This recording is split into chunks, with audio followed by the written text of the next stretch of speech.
आपण गुणाकारातून विसंकेतीकरण शिकणार आहोत. म्हणजेच तुम्ही जे नेहमी ऐकताय आता नवीन सध्या जे चालू आहे डिकोडिंग. काय शिकणार आहे आपण? डिकोडिंग. बघा कसं आपण शेवटपर्यंत येणार आहोत ते आपण शिकणार आहोत. त्यासाठी आता काय करायचंय बघा, सूचनेनुसार सोडवा. सूचनेनुसार अगोदर काय करायचंय बघा, पुढील गुणाकार सोडवा.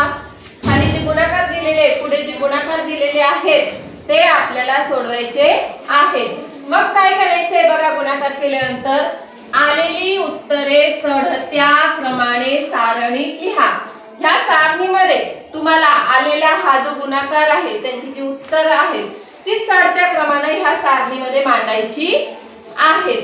त्यानंतर गुणाकारासाठी दिलेली सांकेतिक अक्षरे लिहा. हे बघा, हे गुणाकाराच्या खाली याचा जो गुणाकार आहे त्यासाठी सांकेतिक अक्षर मा दिलेला आहे. हा गुणाकार झाल्यानंतर याचा जो गुणाकार येईल त्यासाठी सांकेतिक अक्षर ग आलेला आहे. म्हणजे प्रत्येक गुणाकाराच्या खाली त्याच्यासाठी सांकेतिक अक्षर दिलेलं आहे. दिसतंय सर्वांना?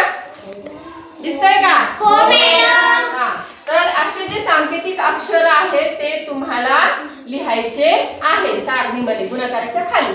आणि मग शोधा तुम्हाला काय आवडते ते. काय मग काय आवडते ते इथं तुम्हाला ब्रीद वाक्य, सुंदर ब्रीद वाक्य सापडणार आहे. तयार झालेले ब्रीद वाक्य सुंदर हस्ताक्षरात इथं लिहायचं आहे. हे आपलं गुणाकारातून विसंकेतीकरण म्हणजे डिकोडिंग आपण शिकणार आहोत. तयार आहेत मग सगळे? हो.